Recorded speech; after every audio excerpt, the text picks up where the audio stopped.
Okay, hello friends. So ito pa rin tayo ngayon.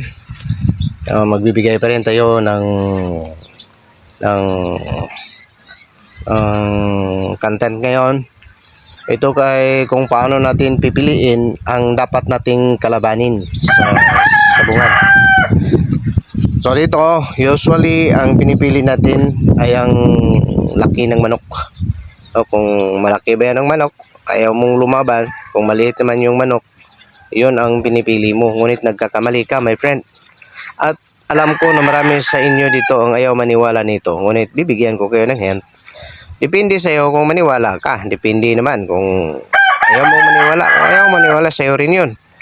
So dito, paano ka pipili ng dapat mong kalabanin na mga manok? My friend, ang gagawin mo dito, huwag kang pumili huwag kang pumili ng manok. Basta't hindi masyadong malaki. Yun ang pipiliin mo. Huwag lang masyadong malaki. Kahit kunting diferensya, kahit malaki ang sa kanya, basta't hindi masyadong malaki, yun lang ha. Tapos, ang pipiliin mo ay yung mga nagmamay-ari ng manok na kung saan ang usual na naglalagay ng tari ng kanilang manok ay yung gapper na pipitsugin.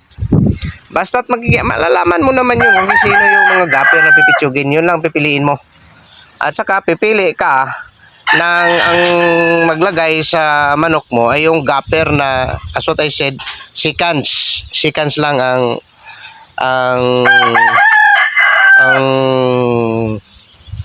seconds lang ang aabutin bago mamamatay ang kalaban. Yan. At namamatay na rather ang kalaban. Yun ang gagawin mo. Huwag kang maniwala sa mga yan. As what I said, huwag kang maniwala yan sa mga gapper na laging nagbubuhat ng bangko. Nagbubuhat ng sariling bangko. Huwag kayong maniwala. Ang paniwalaan mo ay ang kanilang performance. Titingnan mo ang kanilang performance, yun ang pipiliin mo. Kakaibaganin mo yun, yung klaseng mga gapper na yun. Kaya yun ang pipiliin mo. At ang kukontrahin mo, kakalabanin mo ay yung nagmanok. Tatandaan mo yun, doon ka lagi sa sabungan. Tatandaan mo yung mga nagmamay-ari ng manok na ang kanilang gapper ay mga pipitsuging gapper. Paano mo nalalaman ang mga pipitsuging gapper? Ibibigay ko na lang sa inyo. Basta't matagal mamamatay yung mga kalaban ng kanilang mga manok, yun na ang mga gapper na pipitsugin.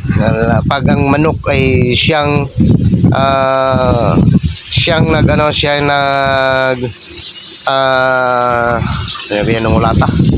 siya biya ang nagbabakbak, tapos matagal mamatay talaga ang kalaban, yun ang kakalabanin mo. That is your that is your advantage. Pag makita mo yun, maraming ganon, yun ang pipiliin mo kung sino-sino yung mga nagpapalagay sa kanya ng gapper lagi. Yan. Yes, nagpapalagay ng gap sa kanya lagi. Yun ang tatandaan mo at yun ang kalabanin mo. Huwag kang pipili ng mga manok dyan. Sasabihin mo, itong maliit. Pag na-enkwentro mo yung magandang gapper, kahit gaano kalaki yung manok mo, nadidihado ka. So ito ang mga hints upang malalaman mo malalaman mo kung sino ang mga manok, anong uring manok ang kakalabanin mo. In the reality, hindi manok yung titingnan mo.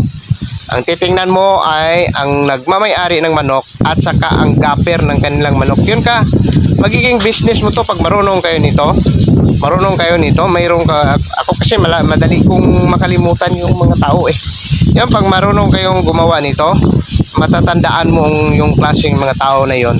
Pwede mong maging business ang pagmamanok. Lalong-lalo na pag ikaw mismo ay magaling kang maglagay ng tari sa sa manok mo. Magiging business mo ang pagmamanok, my friend. Yan ang totoo. Kaya nga dito, sumali ako sa isang relihiyon na wag ko lang banggitin kung ano. Yung sabi nila, huminto daw ako sa sasabong dahil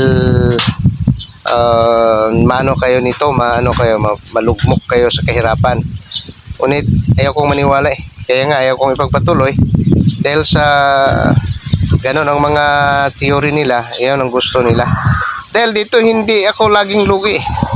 Lagi akong nagkakadala ng maraming pira sa pagmamanok sa sabungan. Minsan, na may pagkakataon lang na matatalo ka talaga. Hindi sa lahat na oras na mananalo ka. Ngunit, mas lamang tayo eh. Lagi tayong panalo. So hanggang dito na lang my friend. Next post na naman tayo.